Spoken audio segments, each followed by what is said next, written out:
Y a-t-il aujourd'hui la capacité politique en Europe pour relever ce défi, pour répondre à la pression, au fond, que nous met l'administration Trump? Alors c'est vrai, vous l'avez dit, on est dans un moment particulier, des élections en Allemagne bientôt, le 23 février, des difficultés dans un certain nombre de pays, y compris le nôtre, d'un point de vue politique. Et donc, à la fois, il n'y a pas les grandes capitales qu'on avait l'habitude de voir travailler au moins de concert, Londres, Berlin, Paris. Il y a des pays qui sont divisés sur la suite de l'engagement en Ukraine et dans la position à l'égard de Trump, qui louche un peu, tantôt sur Moscou, tantôt sur Washington, Orban, Fico en Slovaquie. Quelle est la position de Mme Meloni? Vous l'évoquiez. Donc c'est vrai qu'il y a une difficulté dans ce moment particulier. Comment la surmonter? Je pense qu'il faut qu'il y ait un certain nombre de grands pays qui décident. Et c'est pour ça que la question du cessez-le-feu en Ukraine, la manière dont on envisage la désescalade militaire, comment on va fixer une ligne de démarcation, des zones de démilitarisation, comment envoyer une force internationale, comment on va garantir aux Ukrainiens l'application de ces accords est absolument déterminant. Et dans les accords de sécurité que les Européens pourraient donner pour aller dans cet apaisement de la situation militaire, il y a un certain nombre de grands pays qui comptent militairement.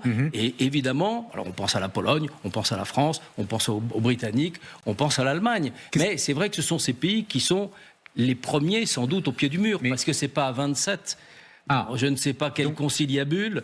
On peut aboutir, sans doute, à des éléments de soutien, de support. Mais si vous n'avez pas un leadership des initiatives qui sont prises, vous avez évoqué celle du président de la République qui propose de convoquer une réunion des chefs d'État et de gouvernement sur la question de l'Ukraine.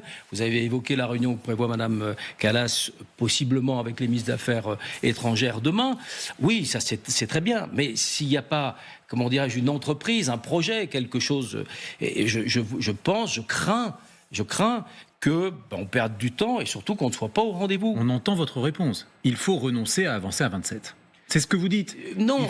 Pour aller plus vite, pour être efficace, il faut y aller à quelques-uns. Attendez, je pense que s'il n'y a pas un effet d'entraînement en Europe, comme on l'a toujours connu dans les grands moments historiques, l'entraînement ne viendra pas. Surtout qu'il faut convaincre des gens qui sont réticents, mais d'autres qui sont plus allants et qui viendront avec nous. Donc je crois à cette capacité, à la nécessité de maintenir le débat entre les 27. Mais je pense qu'il y a besoin d'un surcroît d'initiatives.